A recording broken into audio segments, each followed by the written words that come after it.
জায়গায় দিল্লিতে জয় হিন্দ কলোনিতে বাঙালিদের উপর অত্যাচার, আক্রমণ, বিদ্যুৎ কানেকশন, জলের কানেকশন কেটে দেওয়া হচ্ছে। আজকে যারা বাংলায় 70টা আসন আর 12টা লোকসভায় জিতে ভারতবর্ষের বিভিন্ন ঝুপড়িতে, ভারতবর্ষের বিভিন্ন বস্তিতে, বিভিন্ন জায়গায় বাঙালিদের আক্রমণ করতে পারে, অ্যারেস্ট করতে পারে, বাংলাদেশি বলতে পারে, তারা যদি বাংলা দখল করতো কি হতো? কি হতো? এদেরকে একটা জায়গা ছাড়া চলবে না, যেখানে মনে হচ্ছে। আচ্ছা বলুন তো, আমরা কোনোদিন প্রতিহিংসার রাজনীতি করেছি? বিজেপি তো 77টা আসনে জিতেছিল, এখন তো 65-র নিচে। যত দিন যাবে তত মায়ের ভোগে যাবে। তো 77টা আসন জিতেছিল।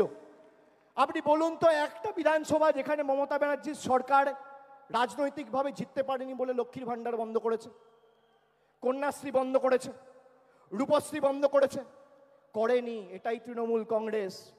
আমরা ধর্ম নিয়ে আর আমরা প্রতিহিংসার রাজনীতি করি না, আমরা ধর্ম বাড়িতে করি। আর যখন আমরা রাজনীতি করি আমাদের একটাই ধর্ম, মানব ধর্ম, মানুষকে পরিষেবা পৌঁছে দেওয়া। আমি বক্তব্য দীর্ঘায়িত করব না।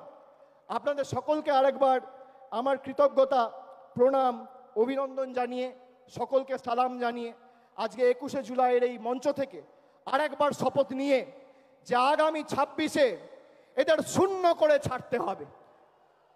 জোর গলায় বলুন আর গর্ব করে বলুন, দুহাত তুলে গলায় যত আওয়াজ আছে তুলে বলুন, যেন দিল্লিতে কম্পন অনুভব হয়। জয় বাংলা, জয় বাংলা, জয় বাংলা। গলায় যত জোর আছে দিল্লিতে যেন কম্পন অনুভব হয়।